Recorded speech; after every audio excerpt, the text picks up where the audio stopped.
नमस्कार, आदाब, बहुत बहुत स्वागत है आप सभी का। डीबी लाइव देख रहे हैं आप। मैं हूं आपके साथ बुशरा खानम फहद। तो अटकलों का बाजार गर्म है कि क्या कमलनाथ बीजेपी में जा सकते हैं।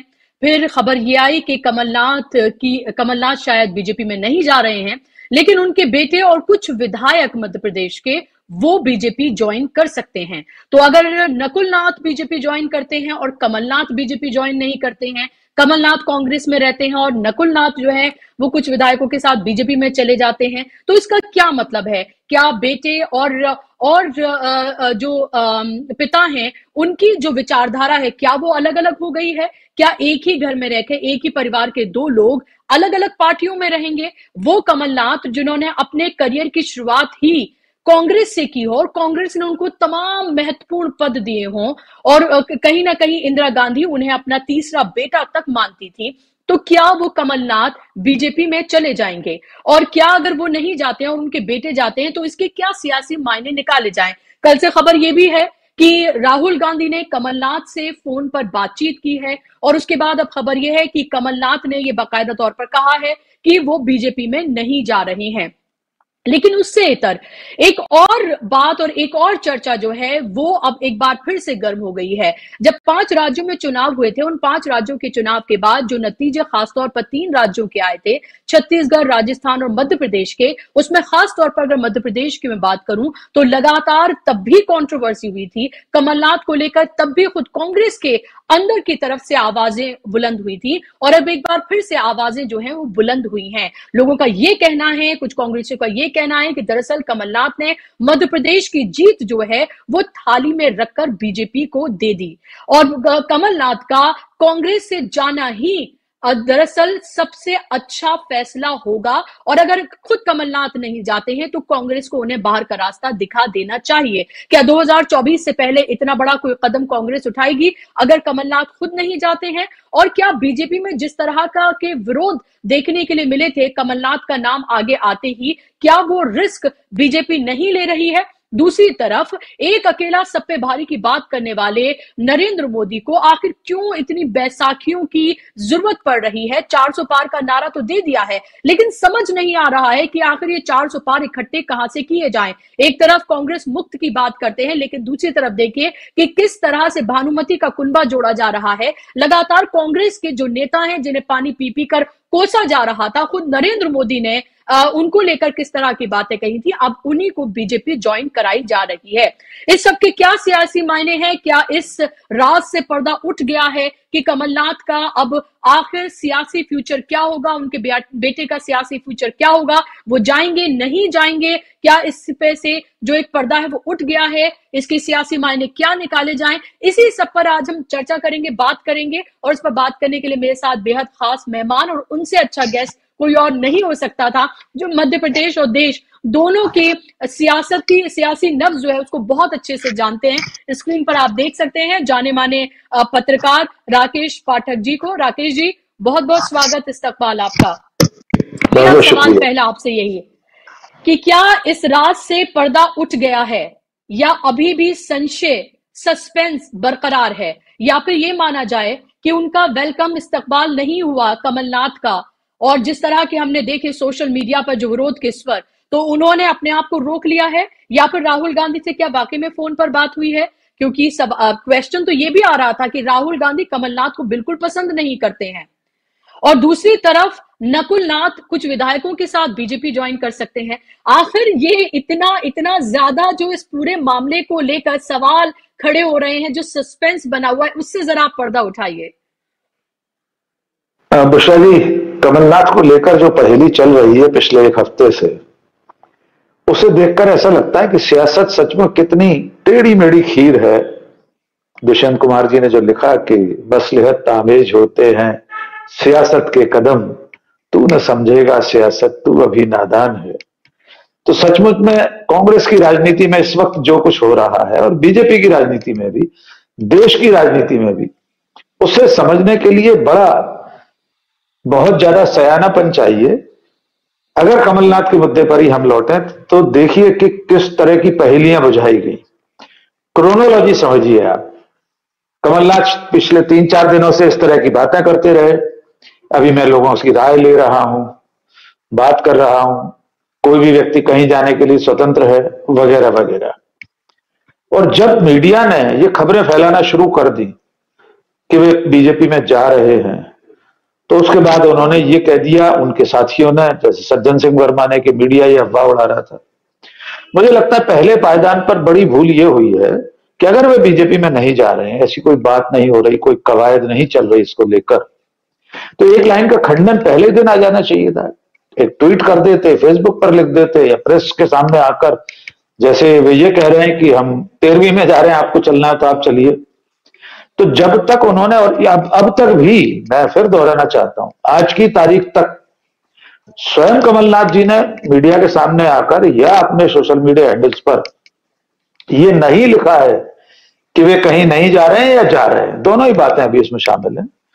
मैं तब तक किसी फैसले पर नहीं पहुंचना चाहता जब तक वे खुद न कह दें, लेकिन उनके खुद न कहने के बावजूद उनके समर्थक जो कह रहे थे उसको भी समझना होगा। तो वो जिस क्रोनोलॉजी का मैं जिक्र कर रहा था, उसमें सबसे पहला ये कि उनके सुपुत्र नकुलनाथ ने, माफ कीजिए, अपने सोशल मीडिया हैंडल से कांग्रेस का उल्लेख, कांग्रेस का चुनाव चिन्ह हटा दिया। फिर उनके समर्थकों ने भी हटा दिया, सज्जन सिंह वर्मा। फिर दीपक सक्सेना प्रेस कॉन्फ्रेंस करने आ गए। दीपक सक्सेना जो कमलनाथ के बिल्कुल राइट हैंड है, उनका महत्व ऐसे समझिए बुशरा जी के जब 2018 में कांग्रेस को बहुमत मिला, तब कमलनाथ ने विधानसभा चुनाव नहीं लड़ा था। उनके लिए जिस विधायक ने कुर्सी खाली की थी, सीट खाली की थी, वो दीपक सक्सेना थे। उपचुनाव हुआ, कमलनाथ वहां से विधायक बने और मुख्यमंत्री रहे 15 महीने। उन्होंने उपेक्षा गिना दी कमलनाथ की कि पार्टी उनसे पूछ नहीं रही है, राज्यसभा में नहीं भेजा, वगैरह वगैरह। ये यहां तक पहुंचा कि दिग्विजय सिंह को आकर यह कहना पड़ा कि कमलनाथ को क्या नहीं दिया कांग्रेस पार्टी ने, जो चीजें हम और आप गिना रहे हैं तब से, कि 1980 में लोकसभा चुनाव लड़ाया, इंदिरा जी स्वयं आई छिंदवाड़ा और कहा कि मैं अपना तीसरा बेटा सौंप कर जा रही हूं। इंदिरा जी की अंतिम यात्रा में पहला कंधा कमलनाथ का है, तस्वीरें देख लीजिए आप। राजीव गांधी पीछे हैं इंदिरा जी की शव यात्रा। इतने महत्वपूर्ण व्यक्ति का कांग्रेस छोड़ने की अटकलें चलती रहे और स्पष्ट खंडन ना आए, तो ये मैं बड़ी गलती मानता हूं। अब आपके सवाल पर आते हैं कि क्या नकुलनाथ जा सकते हैं, कुछ विधायक जा सकते हैं। तो पहले विधायकों पर बात कर लें। विधायकों के लिए इस वक्त दल बदल करना आसान नहीं होगा। कुल मिलाकर अभी 2 महीने चुनाव को खत्म हुए नहीं हुए। अगर 2/3 बहुमत के बिना जाते हैं तो उनकी विधायकी चली जाएगी।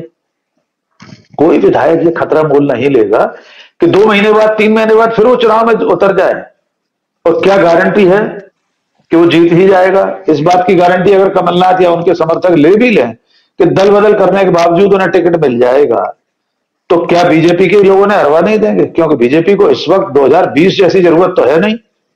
2020 में सरकार बनाने के लिए उन्हें जरूरत थी, तो वे सब कुछ कर रहे थे। अब तो 160 से ज्यादा विधायक लेकर बैठे हैं, तो आपके 5-10 विधायकों के दल बदल की बीजेपी को जरूरत नहीं, उनकी कोई अटकी नहीं पड़ी है, अगर मुहावरे में कहा जाए।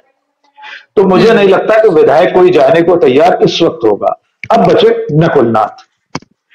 नकुलनाथ एकमात्र व्यक्ति थे 29 सीटों में जो मध्य प्रदेश में लोकसभा चुनाव जीते थे 2019 में, लेकिन जीत का फासला बहुत कम हो गया था। तो खतरे की तलवार उन पर भी लटक रही है कि 2024 के लोकसभा चुनाव में जैसा कि तूमार बांधे जा रहे हैं कि मोदी जी की लहर है, राम मंदिर की लहर है, अब की बार 400 पार, तो हो सकता है नकुलनाथ को यह खतरा लग रहा हो कि वे जीतेंगे कि नहीं जीतेंगे। मेरी जानकारी के मुताबिक कांग्रेस आला कमान इस बात के लिए तैयार नहीं हुआ है कि यह नहीं चल सकता कि बेटा बीजेपी में चला जाए और पिताजी कांग्रेस में बने रहे। यद्यपि देश की राजनीति में, बुशरा जी, हमारे दर्शकों के लिए जानकारी, जानते ही होंगे बहुत सारे दर्शक, आजादी के बाद अब तक कई ऐसे परिवार रहे हैं जो अलग अलग पार्टियों में रहे, पति पत्नी अलग अलग रहे। आचार्य कृपलानी, सुचेता कृपलानी, मां बेटे राजमाता सिंधिया, माधवराव सिंधिया। आज भी देश की राजनीति में कई सारे लोग हैं जो अलग अलग पार्टियों में रहे। अब सिंधिया परिवार भले एक पार्टी में आ गया, वरना अभी जुमा 4 दिन पहले 2020 तक ज्योतिरादित्य सिंधिया कांग्रेस में थे, उनकी दोनों बुआएं बीजेपी में थी। पिता पुत्र भी हो सकते हैं, लेकिन कांग्रेस आला कमान ने शायद ये संदेश दे दिया है कि ई न चल गए, ये नहीं चलेगा कमलनाथ जी कि आप कांग्रेस में रहे और बेटा बीजेपी में चला जाए। शायद इसलिए अभी कुछ गतिरोध आया है। जी बुशरा जी। जी, तो क्या वाकई में ये बात में इस बात में कोई सत्यता है कि जो तेवर में थोड़ी नरमी और थोड़ी उस तरह की बात नहीं कर रहे हैं अभी कमलनाथ? क्या राहुल गांधी से वाकई में उनकी कोई फोन पर बात हुई है? क्योंकि ये खबरें भी सोशल मीडिया पर बहुत वायरल है और बाकायदा तौर पर कई न्यूज पोर्टल्स ने इसको लेकर खबर छापी है और ये कहा है कि राहुल गांधी की फोन पर बात हुई है कमलनाथ से। तो अगर बात हुई है तो इस बात में इतनी देरी क्यों हुई है? और वाकई बात करके क्या सारा मामला सुलझा लिया गया है? और सुलझा लिया गया है तो क्या सिर्फ कमलनाथ तक ही बात बनी है? क्या नकुलनाथ को लेकर भी बात बन गई है? और उसके साथ साथ राकेश पाठक जी, आप मध्य प्रदेश और देश की सियासत को बहुत अच्छे से समझते हुए जानते हैं, क्या वाकई में कमलनाथ, जिनकी उम्र अब इस पड़ाव पर पहुंच चुकी है, वो वाकई में क्या उस तरीके से मुफीद हैं कांग्रेस के लिए? या बीजेपी में जाकर वो ऐसा क्या कर सकते हैं? क्योंकि बीजेपी ने तो एक बाकायदा तौर पर एक कैप लगाया हुआ है उम्र का, और वहां तो इस उम्र के नेताओं को मार्गदर्शक मंडल में भेज दिया जाता है। तो इस सब के पीछे की सियासत को आप किस तरह से देख रहे हैं? मैं इसके पीछे सियासत देखता हूं कांग्रेस का मनोबल तोड़ने की, एक परसेप्शन की राजनीति है। देखिए, माहौल बनता है कि 2024 के चुनाव से ऐन पहले, जबकि चंद दिन बाकी हैं, चुनाव की घोषणा कभी भी हो सकती है, उस वक्त कांग्रेस में 45-50 साल रहा व्यक्ति, इंदिरा गांधी का तीसरा बेटा कहलाने वाला व्यक्ति कांग्रेस पार्टी छोड़कर बीजेपी में आ रहा है। इससे कोई बहुत जमीनी लाभ बीजेपी को हो जाए या कांग्रेस को कोई बड़ा नुकसान हो, ऐसा नहीं कह सकते, लेकिन ये जो माहौल बनाने की बात है, माहौल बिगाड़ने की बात है, वो तो हो ही सकता है। कांग्रेस के कार्यकर्ता का मनोबल टूटेगा कि हमारा इतना सीनियर लीडर बीजेपी में जा रहा है कांग्रेस छोड़ के, जिसके लिए 2020 में सिंधिया के दल बदल के बाद कार्यकर्ता लड़ रहा था। ज्योतिरादित्य सिंधिया को गद्दार कहते कहते गला बिठा लिया कांग्रेस के कार्यकर्ताओं ने। और अगर उसी राह पर कमलनाथ जाएंगे तो कार्यकर्ता किस मुंह से जनता के बीच जाएगा? एक तो ये। दूसरी बात यह है कि बीजेपी में उनके प्रवेश को लेकर एक दो बाधाएं हैं। एक सबसे बड़ी बाधा यह है कि जिन कमलनाथ को अमित शाह करप्शन नाथ कह रहे थे, बीजेपी के अपने सोशल मीडिया हैंडल्स पर अब भी वो गाने की पैरोडी मौजूद है जिसमें कहा है कमलनाथ आएंगे तो ये हो जाएगा, वो हो जाएगा, करप्शन नाथ उसमें शब्द कई बार आया। दूसरा, भारतीय जनता पार्टी 1984 से अब तक ये आरोप लगाती रही है कि इंदिरा जी की हत्या के बाद जो सिख विरोधी दंगे हुए थे दिल्ली में, उसमें कमलनाथ भी षड्यंत्र में शामिल थे। उसको लेकर तेजेंद्र सिंह बग्गा, जो इस वक्त बीजेपी के बड़े मुखर नेता हैं, अब उनके पास कौन सा पद है मुझे नहीं मालूम, उनकी क्या हैसियत है बीजेपी में, लेकिन बीजेपी के लिए डिफेंड करने वाले एक बड़े सोशल मीडिया के तो कम से कम हैंडल है ही, उन्होंने आमरण अनशन किया था। कांग्रेस में कमलनाथ के खास रहे मीडिया पैनलिस्ट, प्रवक्ता, मीडिया विभाग के उपाध्यक्ष नरेंद्र सलूजा, कमलनाथ का साथ छोड़कर बीजेपी में जब से आए हैं, वे सिख विरोधी दंगों में इनको घेरते रहते हैं कमलनाथ को। पंजाब के सिखों की नाराजगी, दिल्ली के सिखों की नाराजगी और विदेशों में बैठे हुए सिखों की नाराजगी शायद बीजेपी मोल नहीं लेना चाहती होगी कि जिस पर पिछले 40 साल से ये आरोप लगा रहे हैं कि वो सिख विरोधी दंगों में शामिल था, षड्यंत्रकारियों में शामिल थे, उन्हें अपनी पार्टी में शामिल करके क्या मुंह दिखाए। तीसरी बात, जो आपने शुरुआत में प्रश्न का आपका मूल भाव था कि क्या राहुल गांधी से बात हुई है, न्यूज पोर्टल्स ने ही नहीं, बुशरा जी, आज के अखबारों में भोपाल में पहले पेज पर यह खबर छपी है कि राहुल गांधी ने उनसे बात की और कहा कि आप तो गांधी परिवार और कांग्रेस के साथ आपका वर्षों का रिश्ता है, आपने बहुत कुछ किया है देश और कांग्रेस के लिए, लेकिन इसकी कोई आधिकारिक पुष्टि कहीं से नहीं हुई। न तो आईएनसी के किसी सोशल मीडिया हैंडल ने लिखा कि आईएनसी का जो ट्विटर है उसने कहीं लिखा हो कि राहुल गांधी ने अपने नेता से बात की। खुद किसी प्रवक्ता ने नहीं कहा कि जयराम रमेश, सुप्रिया श्रीनेती या मध्य प्रदेश में के मिश्रा, पीयूष बघेल या कोई भी व्यक्ति, जीतू पटवारी ने भी ये नहीं कहा कि राहुल गांधी की बात हुई। उन्होंने कहा मेरी बात हुई, उन्होंने कहा जीतू मैं कहीं नहीं जा रहा हूं। कुल मिलाकर राहुल गांधी ने अगर बात की भी है तो ठीक है, कांग्रेस नेतृत्व को, एक बड़े नेता को बचाने की कोशिश करना चाहिए अपने साथ। इस वक्त ये जो लोग मांग कर रहे हैं कि कमलनाथ को पार्टी से बाहर कर देना चाहिए, मुझे नहीं लगता कि कांग्रेस पार्टी इतना बड़ा जोखिम अभी उठाएगी। भले हमें आपको लगता है कि कोई कमलनाथ कोई ऐसे, हमें आपको जिनको भी विश्लेषकों को लगता हो कि कमलनाथ कोई बहुत कोई कोई बहुत बड़े जन नेता नहीं, उनके जाने से क्या बिगड़ जाएगा, कांग्रेस को क्या नुकसान होगा। लेकिन फिर भी ऐन चुनाव के वक्त अगर किसी इतने बड़े नेता का पार्टी छोड़ना होता है तो कुल मिला के संदेश तो गलत जाता ही है। तो मुझे नहीं लगता पार्टी इस वक्त ऐसा कोई जोखिम उठाएगी। जी विष्टा जी, लेकिन राकेश कपूर जी, मैंने देखा कि जैसे ही ये खबर आई, एक तरह से जो कांग्रेस के जितने भी सोशल मीडिया के जो हैंडल्स हैं, ज्यादातर मैं ये नहीं कहूंगी कि बहुत ज्यादा उस तरह के हैंडल्स, लेकिन फिर भी जो कांग्रेस के बड़े सपोर्टर्स हैं, उन सबने एक तरह की खुशी की लहर हुई कि अच्छा हुआ कमलनाथ जा रहे हैं, एक बोझ जो है वो पार्टी से जा रहा है। और ये भी कहा गया कि पहली बार कांग्रेस ने दम दिखाया है कि कमलनाथ को राज्यसभा नहीं भेजा, और शायद ये भी कहा जा रहा था कि कमलनाथ इसी वजह से नाराज भी हैं। तो हमने दूसरी तरफ ये भी देखा, उसके बाद ये भी कहा गया लगातार कि एक तरह से जो मध्य प्रदेश में जो विधानसभा में जो हार हुई है, उसके लिए भी कमलनाथ जिम्मेदार है। उन्होंने लास्ट पूरे फेज में एक तरह से कैंपेन ही नहीं की और थाली में रखकर जीत जो है वो भारतीय जनता पार्टी को दे दी, जबकि पूरे तौर पर यह था कि कांग्रेस जो है वहां पूरी तरीके से जीत की तरफ आगे ना बढ़ती हुई नजर आ रही है, बल्कि जीत हासिल वो कर ही रही है। तो ये भी हमने देखा। तो इस सब के बीच क्या आपको लगता है कि वाकई में कमलनाथ का रहना एक बार फिर से कांग्रेस के वो लोग, युवा खास तौर पर, जिनको ये लग रहा था कि उनका जाना ठीक है, अच्छा हुआ राज्यसभा नहीं भेजा, लोकसभा में क्या वाकई में कमलनाथ कोई इस तरह की कोई कैंपेन या कुछ करते हुए वहां पर नजर आएंगे? और दिग्विजय सिंह की भी बात करूंगी। दिग्विजय सिंह को भी अगर आप देखें तो दिग्विजय सिंह ये जरूर कह रहे थे कि मेरी बात हुई, वो कहीं नहीं जा रहे, वो ऐसे नहीं है, लेकिन जो उनकी बातें करने का तरीका था वो तंज ज्यादा था कि आपको क्या नहीं दिया कांग्रेस ने, वहां जाके आपको क्या मिलेगा, और फिर भी आप इस तरह की बातें कर रहे हैं, उसका सार ये ज्यादा था। तो इस सब को आप कैसे देख रहे हैं? देखिए, बिल्कुल सही बात है। दिग्विजय सिंह जो गिना रहे हैं वही सोशल मीडिया के हैंडल्स भी गिना रहे हैं, हम और आप भी वही गिना रहे हैं। हाँ, उससे पहले मैं ये कहता हूँ, आज आपने मुझे कपूर बना दिया पाठक की जगह। Sorry sorry sorry sorry sorry जी। हो सकता है राज कपूर वगैरह की फैन रहे हो आप, इसलिए आपके नाम के कई गेस्ट हैं तो उनके इस वजह से थोड़ा कंफ्यूजन हो जाता है। जी नहीं कोई नहीं। जी जी। तो देखिए, जो कांग्रेस ने कमलनाथ को दिया उससे तो कमलनाथ खुद इनकार नहीं कर सकते, उनका कोई समर्थक इनकार नहीं कर सकता।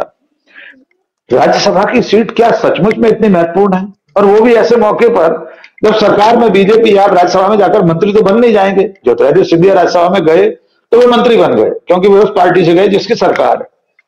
अभी तो कांग्रेस की सरकार है नहीं, ना आप मंत्री बन सकते हैं। तो सिर्फ राज्यसभा का सदस्य होना कमलनाथ की पगड़ी में कोई कलगी लगाने वाला काम है, ऐसा मुझे तो नहीं लगता। वे इतने बड़े बड़े पदों पर रह चुके हैं, बहुत बड़ी बड़ी जिम्मेदारियां उनके पास रही हैं, तो मुझे नहीं लगता कि वजह सिर्फ राज्यसभा होगी। जहां तक सोशल मीडिया हैंडल्स का प्रश्न है, कांग्रेस के जो समर्थक हैंडल्स हैं, बहुत सारे नाम है ऐसे बड़े बड़े एक्टिविस्ट हैं जो सीधे कांग्रेस पार्टी में नहीं होने, कांग्रेस से कोई लेना देना नहीं। तो इस जमाने में, इस दुनिया में सबको अपनी अपनी राय रखने का हक है। बहुत सारे लोगों को ऐसा लगता होगा कि उनका जाना कांग्रेस के लिए अच्छा होगा, नई पीढ़ी को अवसर मिलेगा। तो नई पीढ़ी को अवसर तो कांग्रेस पार्टी ने दे दिया है। अब आप भूल जाइए कि मध्य प्रदेश में कमलनाथ या दिग्विजय सिंह के हाथ में दोबारा वैसी कमान आएगी। वे मार्गदर्शक के रूप में अपनी भूमिका निभाना चाहें तो निभाते रह सकते हैं, वरना राहुल गांधी अपनी कांग्रेस बना रहे हैं। उन्होंने अपनी कांग्रेस के सिपाही, अपने सिपह सालार, अपने सेनापति राज्यों में धीरे धीरे नियुक्त करना शुरू कर दिए। ये पीढ़ियों का परिवर्तन है। पीढ़ी परिवर्तन एक संक्रमण काल होता है, एक ट्रांजिट पीरियड होता है। भारतीय जनता पार्टी में नहीं होता, इसमें कोई बहुत ज्यादा हलचल नहीं होती, कोई पीड़ा नहीं होती। कांग्रेस चूंकि बीजेपी नहीं है, कांग्रेस के पास पीछे राष्ट्रीय स्वयंसेवक संघ जैसा कोई नियंत्रक संगठन नहीं है, इसलिए जब कांग्रेस में पीढ़ियों का परिवर्तन होता है तो बड़ी हलचल मचती है। बीजेपी में कुछ नहीं होता। नरेंद्र मोदी पहली बार के विधायक को राजस्थान में मुख्यमंत्री बना देते हैं। मध्य प्रदेश में 4 बार के जीते हुए मुख्यमंत्री को पूछते नहीं है टका सिर, तीसरी पंक्ति में बैठे डॉक्टर मोहन यादव को मुख्यमंत्री बना देते हैं। ये चीजें बीजेपी में हो सकती हैं, पर कांग्रेस में जब जब ये होगा, जब जब ये पीढ़ियों का परिवर्तन होगा, तब हलचल मचेगी, बगावत तक होगी। और इसकी एक वजह यह है कि केंद्र में कांग्रेस अभी कमजोर है। जो केंद्रीय नेतृत्व है उसके पास दूसरों को देने के लिए कुछ नहीं है। आज की तारीख में राहुल गांधी या मल्लिकार्जुन खड़गे किसी को क्या दे सकते हैं सिवाय राज्यसभा के? न वे मंत्री बना सकते हैं, न मुख्यमंत्री बना सकते, कुछ नहीं कर सकते। 3-4 राज्यों में सरकार है, आज इन्हीं राहुल गांधी या मल्लिकार्जुन खड़गे की केंद्र में सरकार होती, और तो और छोड़िए बुशरा जी, अगर मध्य प्रदेश में कांग्रेस विधानसभा चुनाव जीत गई होती तो क्या कमलनाथ या उनके समर्थक या कोई भी पार्टी छोड़ने की सोचते भी, कल्पना भी करते? क्या कर्नाटक में डीके शिव कुमार या सिद्धारामैया कांग्रेस पार्टी छोड़ने की बात कर रहे हैं? वे तो डटे हुए हैं। हिमाचल प्रदेश में कोई नहीं छोड़ रहा है। हो सकता है राज्यसभा चुनाव में थोड़ा बहुत उलटफेर राजस्थान हिमाचल में हो, तो थोड़ी सी उलटफेर जैसी स्थितियां बने, क्रॉस वोटिंग हो, तो प्रतिभा सिंह वगैरह बगावत की आवाज उठाएं। लेकिन ये सब इसलिए हो रहा है क्योंकि केंद्र में सरकार नहीं है, आपके पास सत्ता नहीं है, इसलिए छत्रप जो है वो सिर उठा रहे हैं। मध्य प्रदेश के प्रकरण को भी ऐसे ही देखना चाहिए। जी विश्लेषण जी, तो फिर क्या मान लें अभी क्या मान लें कि नकुलनाथ जा सकते हैं और कमलनाथ नहीं जा सकते हैं? जैसा आपने पहले कहा कि अगर ऐसा होता है तो राष्ट्रीय नेतृत्व जो है कांग्रेस का वो उसे मानने के लिए तैयार नहीं है। जाहिर सी बात है, ये खराब मैसेज जाएगा। लेकिन सवाल ये भी है फिर राकेश पाठक जी कि अगर हम देखें पूरी सियासत को, अभी फिलहाल एक तरफ लगातार नरेंद्र मोदी की तरफ से, बीजेपी की तरफ से कहा जा रहा है कि 400 पार का नारा, कि एनडीए जो है वो 400 पार, और खुद बीजेपी अपने दम पर 370 की वो बात कर रहे हैं। दूसरी तरफ आप ये देखिए कि उन्हें कितनी बैसाखियों की, कितने साथ की जरूरत पड़ रही है। महाराष्ट्र से लेकर, बिहार से लेकर, मध्य प्रदेश से लेकर, आखिर जरूरत तो उन्हें कहीं ना कहीं कांग्रेस और दूसरे दलों की पड़ रही है, क्योंकि उनके नेताओं को ही तोड़कर वो अपने पास लेकर आ रहे हैं। एक लंबी फहरिस्त है। कांग्रेस ने, मल्लिकार्जुन खड़गे ने कहा था अब तक 420 ऐसे विधायक हैं जिनको भारतीय जनता पार्टी ने तोड़ा है और अपने पाले में रखा है, और 77 शायद, अगर मैं रॉन्ग नहीं हूं तो 77 शायद एमपीज की बात की गई है जो उन्होंने अपने पाले में लिए हैं, और में ज्यादातर कांग्रेस के हैं। तो ऐसे में एक तरफ कांग्रेस मुक्त का नारा, दूसरी तरफ कांग्रेस को बड़े पैमाने पर आप शामिल कर रहे हैं लगभग हर स्टेट में, तो ये नारा आपको बेमानी और बेकार नहीं लगता है क्या? और क्या वाकई में जिस तरह का पूरा भी नेगेटिव कैंपेन हो रहा है, आपको लगता है कि ऐसे में बीजेपी ने अब ये आइडिया छोड़ दिया है, कमलनाथ को अपने साथ लाने का वो ये रिस्क नहीं लेगी, और इसीलिए कमलनाथ को भी लगता है कि अभी थम जाएं, बेटे को जाने दें और फिर देखते हैं? दो सवाल के अंश हैं ये। जी बिल्कुल। एक दो चीजें इसमें थोड़ा ताजा अपडेट हैं। खबर ये आ रही है कि कमलनाथ एक दो दिन में अयोध्या जाने वाले हैं, शायद उसके बाद कोई फैसला करें। तो अयोध्या जाना एक बड़ा संकेत होगा। इससे पहले नकुलनाथ 4 करोड़ 30 लाख राम पत्रक अयोध्या भिजवा चुके हैं, राम नाम के लिखे हुए कागज। माने वो उसी लाइन पे चल रहा था मामला। तीसरा, कमलनाथ के दिल्ली आवास पर राम नाम का झंडा लग गया था, लेकिन आज की खबर ये वो झंडा उतर गया। कल जो लगाया गया था 24 घंटे में उतर गया। एक रीजनल चैनल ने भी वीडियो दिखाया है कि वो राम नाम का झंडा उतर गया। अब जहां तक सवाल बीजेपी का, नरेंद्र मोदी का दावा 400 पार का है, ये मुझे लगता है सिर्फ एक साइकोलॉजिकल वारफेयर है, मनोवैज्ञानिक युद्ध है, प्रतिद्वंदी को, प्रतिस्पर्धी को डराने के लिए कि हम तो इतने आत्मविश्वास में कि 400 सीटों के साथ आ रहे हैं। आपने ठीक कहा, आंकड़ों में थोड़ा संशोधन है। इस वक्त जो 303 सांसद हैं बीजेपी के, उनमें से 77 कांग्रेस से आए हुए लोग हैं। कुल तो 167 के करीब है। कुल 303, कुल जिसमें बाकी कुछ निर्दलीय भी हैं, कुछ दूसरे दलों के हैं। कुल 44% सांसद इस वक्त भी वे हैं जो कांग्रेस से आए हैं। और अब पार्टी की जो हालत है वो पूर्ण कांग्रेसीकरण की राह पर है। आपको हेमंता विश्व शर्मा से लेकर अशोक चव्हाण तक, कमलनाथ तक, कमलनाथ चले गए थे, उनके लिए स्वागत द्वार बन गया था, वंदन बार लग गए थे, पलक पावड़े बिछा दिए थे। वीडी शर्मा, सुमित्रा महाजन, इतने वरिष्ठ नेता कह रहे थे कि वे आ जाए, उनका स्वागत है। और किस बिना पर? सिर्फ राम का नाम ले लें और चले आए। माने सिर्फ राम का नाम लेना ही बीजेपी में प्रवेश के लिए पर्याप्त है। आपके पिछले सारे ठटकर्म, पिछली सारी गलतियां माफ हो जाती हैं। तो मुझे नहीं लगता कि बीजेपी इस तरह की गतिविधियों से अपने आत्मविश्वास को बढ़ा रही है। बजाय इसके ऐसा लग रहा है वो कमजोर है अंदर से। तभी तो झारखंड में ऑपरेशन लोटस चला रही है, बिहार में नीतीश कुमार को अपने साथ लेकर आ रही है। जिसका जहां बस चल रहा है वो सबको लेने को तैयार है। अशोक चव्हाण को ले लिया, राज्यसभा में भेज दिया। मिलिंद देवड़ा को ले लिया, राज्यसभा में भेज दिया। यानी भारतीय जनता पार्टी का देव दुर्लभ कार्यकर्ता जो है, वो क्या सिर्फ दरी बिछाने के लिए, वो आम सभाओं में लाउड स्पीकर को टेस्ट करने के लिए, सर माइक टेस्टिंग। बाकी कांग्रेस से आदमी आएगा और 3 दिन के अंदर, 2 दिन के अंदर राज्यसभा में चला जाएगा। क्योंकि कमलनाथ के मामले में इसलिए आपको राज्यसभा वाली बात लागू नहीं होती बुशरा जी, राज्यसभा के नामांकन की अंतिम तिथि निकल चुकी है। तो अब बीजेपी चाहे भी तो कमलनाथ जी को कहीं से राज्यसभा में नहीं भेज सकती, अगर वे उसके लिए जाना चाहते। मुझे अभी नहीं लगता कि कमलनाथ सिर्फ राज्यसभा के लिए बीजेपी में जाना चाहते थे। तो मैं अभी इसको अनिश्चय की डोर पर छोड़ता हूं, अनिश्चय के झूले में झूलने देता हूं, जब तक कि कमलनाथ खुद ये ऐलान न कर दें कि वे बीजेपी में जा रहे हैं, तब तक के लिए मैं इसे अभी अनिश्चित मानता हूं। हाँ, नकुलनाथ जा सकते हैं, ये इस संदेह को मैं भी बरकरार रखता हूं।